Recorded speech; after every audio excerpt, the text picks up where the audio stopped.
It's going to be difficult task. కానీ నాకు మీ పైన నమ్మకం ఉంది, దిస్ టీమ్ పైన నాకు నమ్మకం ఉన్నాయి.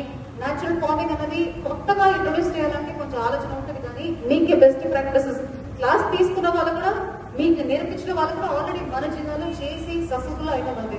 నేను ఇప్పుడు దాకా ఈ 1.5 years లో ఇంటరాక్ట్ చేసిన న్యాచురల్ ఫార్మింగ్ చేసిన ఏ ఫార్మరో నష్టపోయామనో ఇది మాకు ఓదనో చెప్పిన వారికి ఎవరు కాదు. అంటే వాళ్ళ ప్రోడక్ట్స్ అంతా ఎంత హై డిమాండ్ ఉందంటే ఒక ఫార్మర్ గా కూడా మీకు లాభమే వస్తుంది, నష్టం లేకుండా.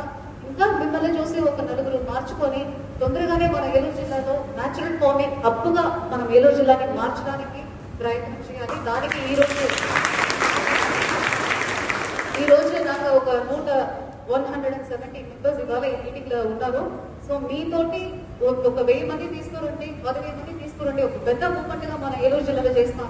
సో ఏలూరు జిల్లాలో ఐడెంటిటీ ఏమీ లేదు. నేను అందుకే చెప్తున్నాను, మనకి ఇంత ప్యాడీ ఉంది, ఇంత న్యాచురల్ ఫార్మింగ్ చేస్తున్నాము, ఆయిల్ పామ్ ఉంది, కోకో ఉంది, కానీ ఐడెంటిటీ అంటే ఏమీ లేదు. సో అందుకే మీ organic farming natural farming team కి ఏం చెప్పానంటే